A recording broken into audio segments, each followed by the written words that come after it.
नमस्कार दोस्तों, आज हम आपको ले चलेंगे एक ऐसी पवित्र यात्रा पर जहाँ हर कदम माँ की उपस्थिति का एहसास कराता है, जहाँ गुफा के अंधेरे में भी श्रद्धा की रोशनी चलती है।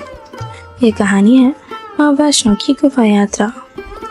भक्तों की मान्यता है कि माँ वैष्णो देवी तभी बुलाती है जब उनका बुलावा होता है।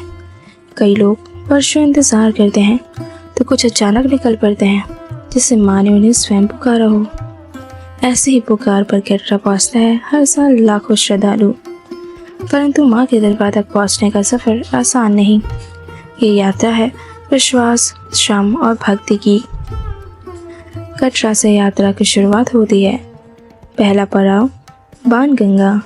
कहते हैं जब माँ प्यास से व्याकुल हुई तो उन्हें धनुष से एक बाण चलाया और वही जलधारा फूट पड़ी। यही बना बाणगंगा, जहाँ भक्त अपने शरीर और आत्मा को पवित्र करते हैं। अगला स्थान आता है चरण पादुका। यहाँ माँ ने कुछ पल विश्राम किया था। आज भी यहाँ उनकी चरण छाप पत्थर पर देखी जाती है। भक्त यहाँ माँ के चरणों में शीश नवाते हैं और यात्रा के लिए ऊर्जा प्राप्त करते हैं। इस गुफा यात्रा का सबसे महत्वपूर्ण और रहस्यमय स्थान है अर्धकुंवारी गुफा। यह गुफा माँ वैष्णो देवी की तपोभूमि रही है। कहते हैं यहाँ माँ ने 9 महीने तक साधना की, ठीक उसी तरह जैसे गर्भ में शिशु 9 महीने तक रहता है। गुफा का आकार भी गर्भ जैसा है। भक्त इसे गर्भजून गुफा कहते हैं। यहाँ से गुजरना बेहद कठिन है। तंग रास्ता, गुप्त अंधेरा, लेकिन मन में केवल एक आवाज़, जय माता दी। भक्त रेंगते हुए, सिर झुकाते हुए माँ की कृपा की अनुभूति करते हैं। अर्धकुंवारी से आगे की चढ़ाई तय करते पहुँचते हैं भव्य गुफा मंदिर, जिसे हम भवन कहते हैं। यहाँ माँ के 3 पिंडी रूप स्थित है, महाकाली, महालक्ष्मी और महासरस्वती। तीनों पिंडियाँ एक ही चट्टान में प्रकट हुई है और इनके ऊपर प्राकृतिक रूप से स्वर्ण मुकुट, नाग और पुष्पमाला दिखाई देते हैं। यह स्थान इतना पवित्र है कि यहाँ शब्द भी साक्षात्कार बन जाते हैं। गुफा के अंदर हवा अलग है, ठंडी, शुद्ध और मन को छू लाने वाली। श्रद्धालु माँ के दर्शन करते हैं और जैसे ही माँ की आंखों में आंखें डालते हैं, उनका मन हल्का हो जाता है। आंखों से अश्रुधारा बह निकलती है। कोई कहता है माँ मेरी बेटी की शादी हो गई, कोई कहता है माँ मेरी बीमारी चली गई, कोई बस मौन रहकर हाथ जोड़कर माँ की आंखों से संवाद करता है। यह गुफा नहीं, एक जीवित आस्था है। गुफा में एक जगह से पवित्र जल निकलता है, जिसे चरणामृत कहा जाता है। भक्त इस जल को अपने साथ ले जाते हैं, कुछ अपने घर ले जाते हैं तो कुछ बीमारी को पिलाते हैं। कहते हैं ये जल माँ का आशीर्वाद है। गुफा यात्रा के बाद भक्त एक और चढ़ाई पूरी करते हैं भैरव बाबा मंदिर तक की। यह माँ के दर्शन को पूर्णता देता है। यही वो स्थान है जहाँ भैरवनाथ का सिर गिरा था और माँ ने उसे मोक्ष दिया था। भक्त यहाँ जाकर कहते हैं हे बाबा, माँ के शरण में जाने से पहले तेरे चरणों में शीश नवाते हैं। लाखों लोगों ने माँ की गुफा यात्रा के दौरान चमत्कार देखे हैं। बिना थकी चढ़ाई पूरी हो जाना, गुफा में खोया हुआ रास्ता अपने आप मिल जाना, या फिर भीड़ में बिछड़ने परिजन माँ के भवन में एक दूसरे को मिल जाते हैं। ऐसे क्षणों में एक ही बात कही जाती है, ये माँ का चमत्कार है। दोस्तों, माँ वैष्णो देवी की गुफा यात्रा केवल एक शारीरिक यात्रा नहीं है, ये आत्मा की यात्रा है। ये अंधेरे से उजाले तक जाने का मार्ग है, जहाँ हर पल माँ का साथ होता है। अगर आपके जीवन में कोई दुख है, कोई अनसुलझा सवाल है, तो माँ की गुफा यात्रा पर निकलिए, क्योंकि गुफा के भीतर जवाब नहीं, माँ स्वयं मिलती है। नमस्कार दोस्तों, आज हम जानेंगे उस महाशक्ति की पावन कथा जिन्होंने त्रिदेवियों की शक्ति से जन्म लिया और धरती पर धर्म की स्थापना की। यह है वैष्णो माता का अवतार। बहुत समय पहले की बात है। धरती पर अधर्म, अन्याय और पाप का बोलबाला हो चुका था। राक्षस, तांत्रिक और अहंकारी राजा महाराजा साधु संतों और निर्दोष जनों को सताने लगे थे। भक्तों की पुकार से त्रिलोक कांप उठा। देवता जो स्वयं असहाय हो गए थे, भगवान विष्णु, ब्रह्मा और महेश के पास गए और बोले, हे प्रभु, अब कोई चमत्कार ही इस अंधकार को मिटा सकता है। तब भगवान विष्णु, महेश और ब्रह्मा की शक्तियां एकत्र हुई। तीनों देवियों महालक्ष्मी, महासरस्वती और महाकाली ने अपनी शक्ति को एक बिंदु में समाहित किया। उस दिव्य तेज से एक कन्या उत्पन्न हुई। उसका रूप अलौकिक था, तेज अग्नि से तेज। उनकी आंखों में करुणा और शक्ति दोनों ही थी। इस कन्या को कहा गया, तू ही होगी पृथ्वी पर धर्म की रक्षक, तू ही होगी वैष्णवी, तीनों शक्तियों का समागम। धरती पर जम्मू के पास एक छोटे से गांव में एक निर्धन ब्राह्मण रहता था, रत्नाकर सागर। वह और उसकी पत्नी संतान की प्राप्ति के लिए वर्षों से माँ भगवती की तपस्या कर रहे थे। एक दिन उनके घर एक तेजस्वी कन्या ने जन्म लिया। उनका नाम रखा गया त्रिकुटा। रत्नाकर को यह नहीं पता था कि यह बालिका कोई साधारण कन्या नहीं, बल्कि स्वयं माँ वैष्णो देवी का अवतार है। त्रिकुटा बचपन से ही साध्वी प्रवृत्ति की थी। जब अन्य बालिकाएं खेलती वह ध्यान लगाती, जब अन्य मिठाई मांगती वह फल और जल से संतुष्ट रहती। उनकी माँ अक्सर कहती, ये बच्ची अलग है, जैसे इसके भीतर कोई दिव्य आत्मा हो। एक दिन उन्होंने अपने पिता से कहा, पिताजी, मैं तप करना चाहती हूँ, मुझे संसार के माया जाल से कुछ लेना देना नहीं। रत्नाकर स्तब्ध रह गए, पर उसकी आंखों में दिव्यता देखकर उन्होंने अनुमति दे दी। त्रिकुटा जंगलों की ओर चली गई। उन्होंने त्रिकुट पर्वत को अपना ध्यान स्थल बनाया। दिन रात भक्ति, तपस्या, उपवास और राम नाम का जप करती रही। उनकी भक्ति इतनी गहन थी कि जंगल के पशु पक्षी भी उन्हें नुकसान नहीं पहुंचाते थे। सभी उन्हें माँ की तरह देखते थे। त्रिकुटा की भक्ति से भगवान विष्णु प्रसन्न हुए और प्रकट हुए। उन्होंने कहा, हे कन्या, तुम्हारी साधना ने मुझे आकर्षित किया है, मांगो क्या वर चाहिए। त्रिकुटा ने हाथ जोड़ कहा, हे प्रभु, मैं आपको ही अपना जीवन साथी मानती हूँ, आपको ही पाना चाहती हूँ। भगवान विष्णु मुस्कुराए, इस जन्म में नहीं, लेकिन जब मैं राम के रूप में जन्म लूँगा तब तुम्हें स्वीकार करूँगा। माँ ने स्वीकार कर ब्रह्मचारिणी व्रत ले लिया।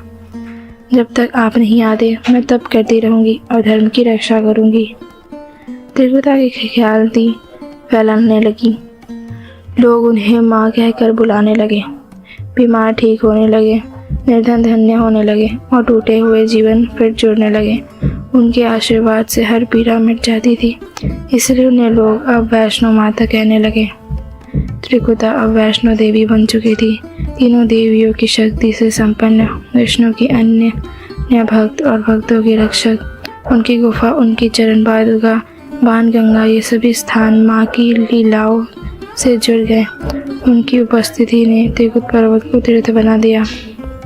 माँ वैष्णो देवी का यह अवतरण केवल भक्ति के लिए नहीं, बल्कि समाज में धर्म, न्याय और शक्ति की पूर्ण स्थापना के लिए हुआ था। उन्होंने नारी को केवल पूजा की वस्तु नहीं, बल्कि शक्ति, ममता और साहस का प्रतीक बनाया। दोस्तों, माँ वैष्णो देवी का अवतार हमें यह सिखाती है कि जब संसार में पाप बढ़ता है तो ईश्वर कोई ना कोई रास्ता अवश्य निकालते हैं, और जब भक्ति सच्ची हो, नियत साफ हो और मन श्रद्धा से भरा हो तो स्वयं माँ पृथ्वी पर उतर आती है। आज भी जो माँ को सच्चे मन से पुकारता है उसे उनका आशीर्वाद जरूर मिलता है। पंडित श्रीधर और माँ वैष्णो की अमर भक्ति। कुछ कहानियाँ समय के साथ मिटती नहीं बल्कि और अधिक पवित्र हो जाती है। पंडित श्रीधर और माँ वैष्णो देवी की कथा ऐसी ही एक अमर गाथा है।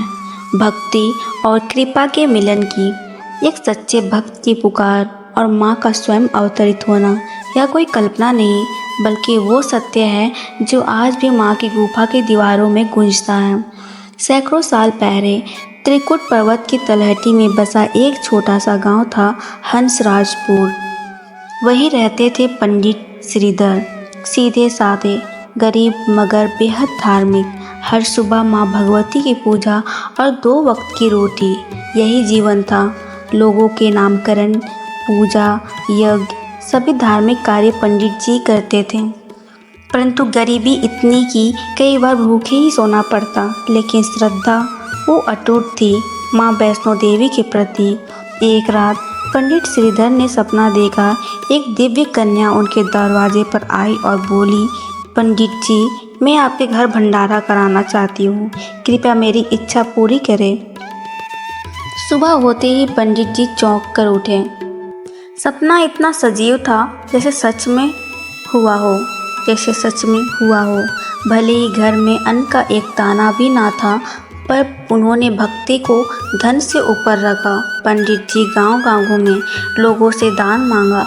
लोगों ने मजाक उड़ाया, अपने घर का चूल्हा नहीं जलता और भंडारा करोगे? पर पंडित श्रीधर अडिग रहे। भंडारे की तैयारी शुरू हुई। कुएं से पानी, जंगल से लकड़ी और माँ के नाम पर एक एक अन्न का दाना इकट्ठा किया। भंडारे वाले दिन जैसे ही भोजन परोसा गया, एक तेजस्वी कन्या आई, शांत चेहरा, आंखों में चमक और चाल में गरिमा। वो हर किसी की सेवा कर रही थी, खुद भूखी रहकर सबको खिला रही थी। पंडित जी स्तंभ थे। यह वही कन्या थी जो उनके सपने में आई थी। भंडारा समाप्त होते ही वह कन्या अचानक गायब हो गई। पंडित जी व्याकुल हो गए। गांव के हर कोने में ढूंढा, जंगलों में गए, यहाँ तक कि त्रिकुट की ओर चल पड़े। लोगों ने रोका, कहा वो तो एक सपना था। पर पंडित जी ने कहा, जिसे मैंने पूजा है उम्र भर, उसे पहचानने के लिए मुझे किसी प्रमाण की जरूरत नहीं। दिनों की यात्रा और कठिन तप के बाद पंडित श्रीधर एक गुफा के पास पहुँचे और वहीं उन्हें 3 पिंडियाँ दिखाई दी, महाकाली, महालक्ष्मी, महासरस्वती। उनकी आंखों से आंसू बह निकले। वही दिव्य स्वर गूंजा, पंडित जी, आपकी भक्ति से मुझे धरती पर आने को बाध्य किया। अब मैं यही निवास करूंगी और हर भक्त की पुकार सुनूंगी। पंडित श्रीधर के प्रयासों से वहाँ माँ वैष्णो देवी का मंदिर स्थापित हुआ। उन्हीं की वजह से आज करोड़ों भक्त वहाँ दर्शन के लिए आते हैं, पिंडियों को प्रणाम करते हैं और माँ से वही भावना मांगते हैं जिसे पंडित जी ने कर दिखाया। पंडित जी अपने शेष जीवन में हर रोज़ गुफा के पास बैठकर धूप जलाते, माँ का भजन करते और हर आने वाले श्रद्धालु से कहते, भक्ति में कोई बहाना नहीं चलता, अगर मन सच्चा हो तो माँ खुद चल कर आती है। पंडित श्रीधर की भक्ति हमें सिखाती है कि ईश्वर को पाने के लिए धन, बल या विद्या की जरूरत नहीं, ज़रूरत है तो सिर्फ सच्चे हृदय और निष्ठा की। आज भी त्रिकुट पर्वत की हवाओं में उनके भजन गूंजते हैं और माँ की गुफा की दीवारें गवाही देती है कि एक पंडित की भक्ति ने माँ को स्थायी रूप से पृथ्वी पर ला दिया। तो जब भी आप माँ वैष्णो देवी के दरबार जाएं, उन पिंडियों के सामने एक क्षण के लिए पंडित श्रीधर को ज़रूर याद करें, क्योंकि वो भक्त नहीं थे, वो सेतु थे माँ और इस धरती के बीच। अगर आपको हमारी यह कहानी पसंद आई तो कृपया करके इस वीडियो को लाइक करें, शेयर करें और पुनीत स्टूडियो को सब्सक्राइब करें। 3 पिंडी एक शक्ति। त्रिकुट पर्वत की गोद में स्थित है एक ऐसी गुफा जहाँ ईश्वर की शक्ति स्वयं विराजमान है। यह कोई सामान्य स्थान नहीं, यह है वो भूमि जहाँ 3 पिंडियों में छुपी है एक ही शक्ति, माँ वैष्णो देवी। आज हम आपको लेकर चलेंगे भक्ति, रहस्य और दिव्यता के उस अनुभव में जहाँ हर भक्त अपने भीतर माँ को महसूस करता है। जब कोई माँ वैष्णो देवी के दरबार जाता है, गुफा के भीतर उसे 3 पिंडियाँ दिखाई देती है। ये कोई मूर्तियाँ नहीं, बल्कि प्रकृति रूप से निर्मित दिव्य प्रतीक हैं। इन तीनों पिंडियों को कहा जाता है महाकाली, महालक्ष्मी और महासरस्वती। तीनों मिलकर बनाती है एक ही शक्ति, माँ वैष्णो। महाकाली शक्ति का रौद्र रूप। माँ का यह रूप अंधकार और बुराई का नाश करता है। जो भी भक्त भय, रोग, संकट से घिरा होता है वो महाकाली के चरणों में शरण लेता है। महालक्ष्मी धन और समृद्धि की देवी, भक्ति के साथ जीवन में सुख शांति लाने वाली शक्ति। जो माँ से प्रार्थना करता है वो आंतरिक और बाहरी दोनों समृद्धियों को पाता है। महासरस्वती ज्ञान और बुद्धि की देवी। माँ का यह रूप सुंदरता, विवेक और संतुलन देता है। विद्यार्थी हो या साधक, हर कोई माँ महासरस्वती से ही आशीर्वाद मांगता है। एक भक्त ने एक बार सवाल किया, माँ आप 3 रूपों में क्यों प्रकट हुई? उत्तर मिला, जिस प्रकार जल एक ही होते हैं, बर्फ, भाप और पानी का रूप लेता है, उसी प्रकार मैं भी एक ही शक्ति होकर 3 रूपों में प्रकट होती हूँ। भक्त को उत्तर मिल चुका था। 3 पिंडी एक शक्ति। अमृता शर्मा एक शिक्षिका थी और पहली बार वैष्णो देवी के दर्शन को गई। गुफा में प्रवेश करते ही उनके कदम रुक गए। 3 पिंडियों को देखकर उनका मन भर आया। उन्होंने आंखें बंद कर ली और बोली, माँ मेरी ज़िंदगी में बहुत उलझने हैं, क्या मुझे कोई दिशा मिलेगी? कुछ पल बाद उनकी आंखों से आंसू बहने लगे।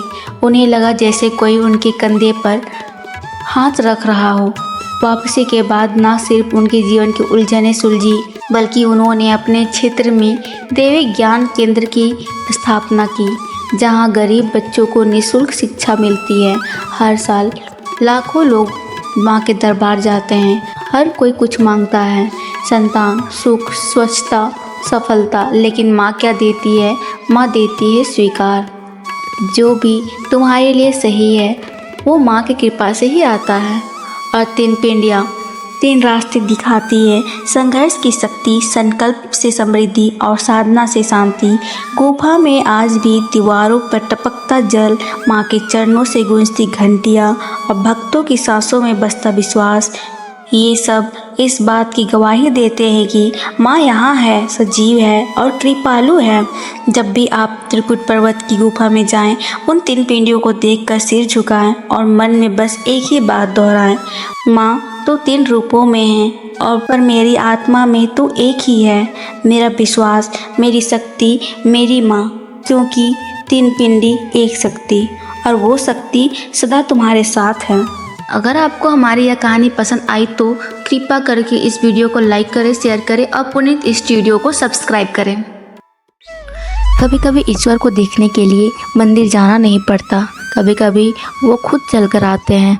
भक्तों के आंसुओं में, उनकी पुकारों में और उन गाँवों में जहाँ विश्वास अब भी जिंदा है। आज की कथा है एक छोटे से गांव की, जहां मां वैष्णो देवी का चमत्कार देखकर पूरा गांव रो पड़ा। यह कहानी है सत्यपुर नामक एक शांत पहाड़ी गांव की। गांव छोटा था मगर वहां का विश्वास बहुत बड़ा। गांव के लोग मां वैष्णो देवी को अपनी रक्षक, मां और शक्ति स्वरूप मानते हैं। हर साल नवरात्र में मां का भव्य जागरण होता और हर घर में सिर्फ एक ही नाम लिया जाता है, जय मां वैष्णो देवी। लेकिन एक साल गांव पर ऐसे विपत्ति टूट पड़ी। तेज बारिश ने फसलें बर्बाद कर दी, सूखे कुएं, बीमार बच्चे और सबसे भयानक, गांव के एकमात्र मंदिर में लगी मां की मूर्ति एक तूफानी रात में टूट गई। गांव वालों का दिल टूट गया। लोग कहने लगे मां नाराज हो गई। गांव की एक बुजुर्ग महिला थी, माता लक्ष्मी। उनकी आंखों की रोशनी चली गई थी, लेकिन माँ में उनका विश्वास अडिग था। हर सुबह वो मंदिर के टूटे द्वार के सामने बैठती और कहती, माँ आएंगी, वो हमें ऐसे नहीं छोड़ सकती। गांव के लोग पहले उन्हें समझाते रहे, फिर धीरे धीरे सब ने उम्मीद छोड़ दी। एक रात नवरात्र 7वीं तिथि को जब पूरा गांव सो रहा था, माता लक्ष्मी जाग रही थी। उनके कानों में एक दिव्य आवाज़ आई, माँ लौट आई है। उन्हें कुछ समझ नहीं आया, लेकिन उसी पल गांव के मंदिर से तेज रोशनी निकलने लगी। गांव के कुछ लोग जाग गए और देखा मंदिर की टूटी मूर्ति की जगह 3 पिंडियों चमक रही थी। मंदिर से दिव्य गंध आ रही थी, घंटियां अपने आप बज रही थी और हवा में बस एक ही नाम था, माँ आ गई। गांव के हर घर से लोग बाहर निकल आए, बच्चे, बूढ़े, महिलाएं, हर किसी की आंखें आंसुओं से भर आई। लोग मंदिर की ओर दौड़े। पंडित जी ने कांपते हुए हाथों से दीपक जलाया और बोले, ये कोई सामान्य घटना नहीं है, ये माँ की वापसी है, ये माँ चमत्कार है। माता लक्ष्मी, ये माँ का चमत्कार है। माता लक्ष्मी मंदिर के सामने खड़ी थी। उन्होंने कहा, मैंने कहा था ना माँ आएंगी। उन्होंने मेरी नहीं, हम सबकी सुन ली। मंदिर के बाद गांव में चमत्कारी बदलाव हुआ। कुएं फिर से भरने लगे, बच्चों की बीमारियां ठीक होने लगी, फसलें हरी होने लगी। गांव वाले कहते हैं, माँ ने सिर्फ एक मंदिर नहीं लौटाया, हमें फिर से जीना सिखाया। अगले ही दिन गांव वालों ने मिलकर एक नया मंदिर बनवाने का निर्णय लिया। सभी ने श्रमदान किए, कोई पत्थर लाया, कोई पानी, कोई फूल, और पंडित जी ने माँ की प्रार्थना की। हे माता, हमें फिर कभी अपने विश्वास से दूर मत करना। कभी कभी चमत्कार देखने के लिए आँखों की नहीं, दिल की ज़रूरत होती है। माँ लक्ष्मी की अंधी आँखें देख ना सकी, पर उनका विश्वास देख सका। वो चमत्कार वो सबकी नज़रों से ओझल था। आज भी सत्यपुर गांव में हर नवरात्र को एक विशेष रात्रि जागरण होता है, जिसे कहते हैं कृपा की रात। हर साल देश भर से लोग आते हैं, और जब भी पिंडियों का दर्शन होते हैं, हर कोई कहता है ये वही स्थान है जहां माँ ने खुद को प्रकट किया था। कभी अगर आपका मन कहे अब सब खत्म हो गया, तो माँ को एक बार पुकार कर देखिए, क्योंकि माँ सब कुछ फिर से शुरू कर सकती है। वो एक चमत्कार कर सकती है जिसे पूरा गांव, पूरा संसार भीग जाए भावनाओं में और कह उठे, माँ के चमत्कार से रो पड़ा सारा गांव।